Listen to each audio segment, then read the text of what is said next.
As Forças Armadas dos Estados Unidos adotaram uma nova estratégia de treinamento militar e o objetivo é claro: se prepararem para uma possível e para alguns inevitável guerra contra a China. Se você quiser entender esse e outros assuntos das atualidades, geopolítica ou geografia, me acompanha no canal. Faça a sua inscrição, deixa o like nesse vídeo e vem comigo.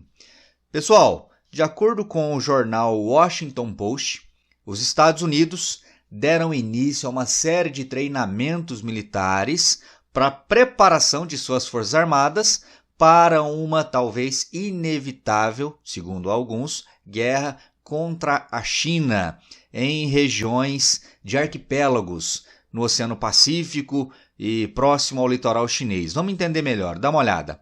Um regimento militar de fuzileiros navais dos Estados Unidos é treinado como parte da atual estratégia do país, ou seja, Estados Unidos, para combater adversários de guerra, como a China, em um conflito naval. O objetivo do regimento seria sincronizar operações de soldados, marinheiros, marines e aviadores norte-americanos com forças militares aliadas dos Estados Unidos na região do Pacífico, como, por exemplo, Filipinas, Japão e Taiwan.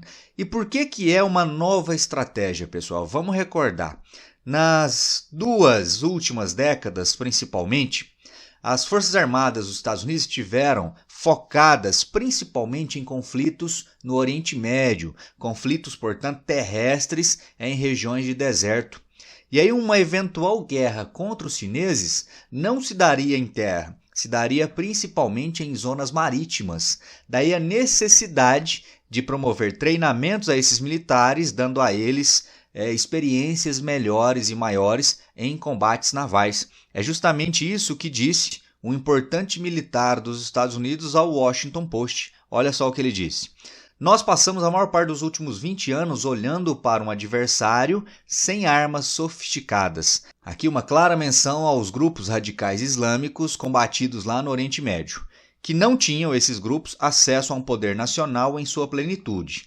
Agora temos de reorientar nossas formações para alguém que pode ter essa capacidade. Ou seja, está fazendo referência a um Estado nacional muito poderoso, que muito tem investido em armas, que se chama China. Beleza? E quais seriam as regiões de disputa? Vamos entender aqui, ó.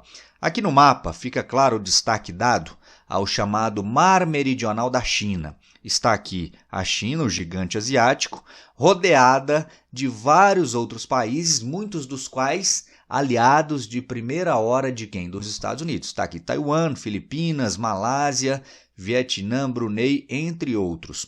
Essa região aqui, pessoal, que é a área reivindicada pela China, é uma área muito importante do ponto de vista comercial, por exemplo. Olha o que diz o texto. Por essa região passam anualmente mercadorias no valor de 5 trilhões de dólares e 1/3, veja bem, hein? 1/3 do transporte naval de todo o mundo. Além disso, estima-se que haja grandes reservas de petróleo e gás na região, que também é rica para a pesca.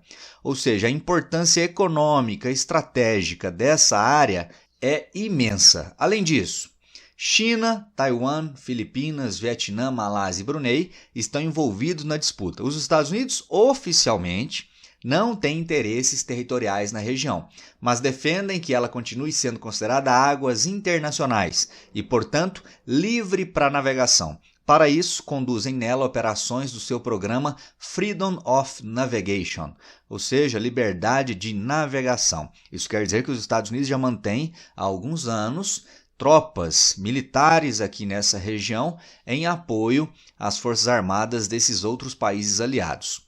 China e Estados Unidos se acusam mutuamente de estarem militarizando o mar meridional da China, e a imprensa chinesa ligada ao Partido Comunista daquele país já ameaçou com guerra se os Estados Unidos bloquearem acesso a ilhas. Então, da mesma maneira que os Estados Unidos fornecem apoio militar aos países da região, aos seus aliados, olha o que a China faz como contraponto.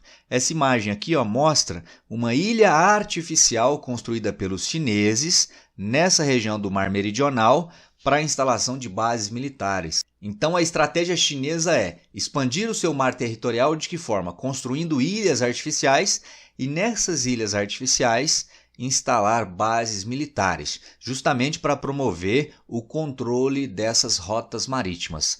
algo que logicamente é visto pelos Estados Unidos como uma ameaça aos seus interesses e à soberania desses países aliados. Além desta questão envolvendo o Mar Meridional da China, uma outra área em disputa, agora envolvendo principalmente o Japão, é em relação a esse arquipélago aqui, ó. Repare que tem 3 nomes diferentes. É chamado de Senkaku pelo Japão, é chamado de Diaoyu pela China e de Tiaoyutai por Taiwan. Então é uma área aí disputada por 3 países. Olha só o que aconteceu em fevereiro de 24. Em fevereiro de 24, no Mar da China Oriental, portanto aqui um pouco mais ao leste da China e não ao sul, como no mapa anterior, ocorreu um evento significativo nas tensões regionais. A Guarda Costeira Chinesa afirmou que patrulhou as águas das ilhas Diaoyu, territórios disputados por China, Japão e Taiwan. Do outro lado, a Guarda Costeira do Japão emitiu um boletim, afirmando que estavam exigindo repetidamente que as 4 embarcações da China deixassem nossas águas territoriais. As ilhas são controladas pelo Japão, mas a China alega que o país, ou seja, o Japão, ocupou o arquipélago irregularmente no final do século XIX, lá no período do expansionismo imperialista japonês, durante a Era Meiji, você lembra isso das aulas de história. Então, aqui é uma outra zona de tensão envolvendo China e aliados dos Estados Unidos, especificamente, neste caso, o Japão. Aí, hoje, momento em que eu gravo esse vídeo, está acontecendo lá nos Estados Unidos uma reunião entre Joe Biden e também os governantes do Japão, primeiro-ministro japonês, tá aqui, ó, Fumio Kishida, e o presidente das Filipinas, Ferdinand Marcos Jr. O presidente Biden anunciará novos esforços militares conjuntos e gastos com infraestrutura na ex-colônia norte-americana, que é as Filipinas, e também junto aí com o primeiro-ministro japonês. O objetivo é claro, pessoal, confrontar a ameaça promovida por quem? Pela China. Então, no exato momento em que eu gravo esse vídeo, esses 3 líderes estão lá em Washington discutindo formas de confrontar a ameaça chinesa, ou pelo menos aquilo que eles enxergam como ameaça promovido pela China lá na região do Pacífico. Outro evento que demonstra o tanto que a região é tensa se deu também há poucos meses, envolvendo aqui, nesse caso, as Filipinas. Olha só, mês passado, 23/3, China e Filipinas entram em confronto no mar. A Guarda Costeira da China tomou medidas agressivas contra navios filipinos nas águas disputadas, incluindo o uso de canhões de água. Então aqui o barco da Guarda Costeira Chinesa lançando jatos d'água contra uma embarcação civil das Filipinas. Esse evento levou a uma forte condenação por parte das Filipinas, que descreveram as ações como irresponsáveis e provocativas. Segundo as Filipinas, as ações chinesas não apenas causaram danos significativos a um barco civil contratado para reabastecer tropas, mas também resultaram em ferimentos às pessoas a bordo. O incidente ocorreu no Banco de Areia Second Thomas Shoal e nas Ilhas Spratly, zonas de disputa territorial. Só para localizar, essas ilhas estão justamente nessa região, olha aqui o mapa, ó, nessa região ao sul do litoral chinês. Aqui estão as Filipinas. Filipinas também é um arquipélago, né? Então são várias as ilhas, sobretudo aqui nesse arquipélago, a Ilhas Spratly, disputada entre esses países. Então é uma zona bastante tensa. E aí há também a velha questão, volta aqui, avança mais um, cadê?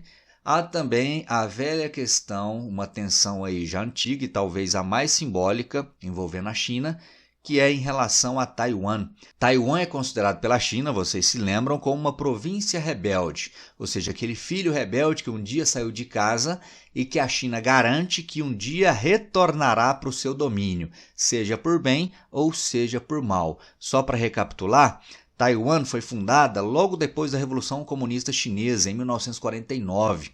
Os nacionalistas liderados por Chiang Kai-shek, depois de perderem a Guerra Civil, fogem para a Ilha de Formosa e fundam aqui Taiwan, que não é reconhecida pela maioria do mundo, dos países mundo afora, como sendo um país independente. A maioria dos países reconhecem apenas uma China, e quando assim o fazem, reconhecem como sendo a legítima China, a China continental. E aí, no final do ano, na tradicional mensagem de Ano Novo, o presidente chinês disse o seguinte, ó: a China certamente estará reunificada e todos os chineses de ambos os lados do Estreito de Taiwan deverão estar vinculados a um sentido comum de propósito e partilhar a glória do rejuvenescimento da nação chinesa. Ou seja, mais uma promessa aí, ó, de reunificar o país, trazendo de volta Taiwan para os seus domínios. Quem já disse que não vai permitir que isso ocorra, inclusive fornecendo armas para Taiwan, é exatamente os Estados Unidos. Então você percebe que ao longo ali, ó, do Oceano Pacífico existem inúmeras questões conflituosas envolvendo de um lado China e de outro vários países aliados dos Estados Unidos. Mas aí eu quero saber a sua opinião. Você acha que de fato uma guerra envolvendo de um lado China e de outro países aliados dos Estados Unidos, tendo esse grande país fornecendo apoio bélico, é algo inevitável e que de fato fará parte da realidade do planeta nos próximos anos? Escreve aí para mim nos comentários. Se gostou do vídeo, deixa o like. Se não gostou, deixa o dislike. E considere também contribuir financeiramente para o canal. Sua ajuda é sempre muito bem-vinda. Dados da minha chave Pix aqui na descrição do vídeo. Te espero no próximo. Um forte abraço e até lá. Valeu!